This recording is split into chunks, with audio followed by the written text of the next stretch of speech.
Le gouvernement engage la bataille contre le racket. Une série de mesures sécuritaires a été prise au cours d'une rencontre entre le haut commandement des forces républicaines de Côte d'Ivoire et le ministre d'État, ministre de l'Intérieur, Ahmed Bakayoko. Et au nombre de ces mesures, la suppression de certains barrages, mais surtout la création d'une brigade anti-racket. Le point avec Sylvie Touré.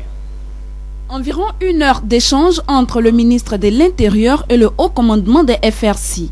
Au cœur des débats, la lutte contre le racket. La question du racket a atteint des sommets ces temps-ci, au point où il ne se passe pas une journée que le président de la République soit sollicité par des opérateurs économiques, par des groupements d'opérateurs économiques, pour dire à quel point, que ce soit les secteurs sensibles comme le cacao, le transport de café et autres, comment ils ont vraiment des tracasseries et que ce n'est plus supportable, ce n'est plus acceptable. Des incidents sont signalés ça et là, mettant en cause les forces républicaines de Côte d'Ivoire.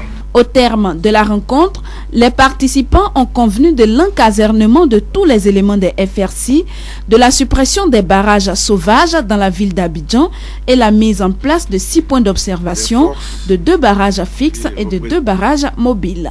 Ils ont aussi décidé de la création d'une brigade anti-racket et d'un centre d'appel et d'écoute. Des mesures que la hiérarchie des FRC entend appliquer à la lettre. Le racket, c'est une très grosse fourmilière. Nous avons donné un coup de pied là-dedans, nous avons vu ce qu'il y a lieu de faire. Donc nous apporterons notre expertise pour qu'on puisse améliorer certaines méthodes pour être un peu plus efficace sur le terrain. La récréation est terminée. Nous allons frapper très fort maintenant sur ces barrages sauvages qui sont dans la rue. La lutte contre le racket va bientôt connaître une phase décisive. Le ministre de l'Intérieur est à pied d'œuvre pour le renforcement des capacités mobiles des forces de l'ordre. La préfecture de police a été dotée de 16 motos pour les patrouilles dans la ville d'Abidjan.